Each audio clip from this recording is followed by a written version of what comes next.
আল্লাহ তাআলা বলেন, হে ঈমানদারেরা, কু আনফুসাকুম ওয়া আহলিকুম নারা, তুমি নিজে জাহান্নামের আগুন থেকে বাঁচো, অধীনস্থদেরকে জাহান্নামের আগুন থেকে বাঁচাও। তাহলে জাহান্নামের আগুন থেকে বাঁচার নির্দেশ আল্লাহ তাআলা দিয়েছেন। অভিভাবককেও দিলেন, অধীনস্থকেও দিলেন। অভিভাবকের ব্যাপারে তুমি নিজে বাঁচবা, অধীনস্থদেরকেও বাঁচাবা। এটা কিভাবে সম্ভব?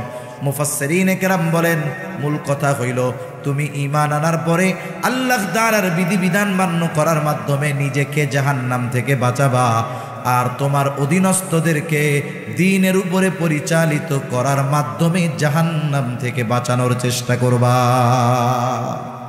এখন বলেন, নিজে জাহান্নাম থেকে বাঁচতে যদি ইলম দরকার হয়, অধীনস্থদেরকে জাহান্নাম থেকে বাঁচানোর চেষ্টা করার জন্য, দ্বীনের উপরে চালানোর জন্য ইলমের দরকার।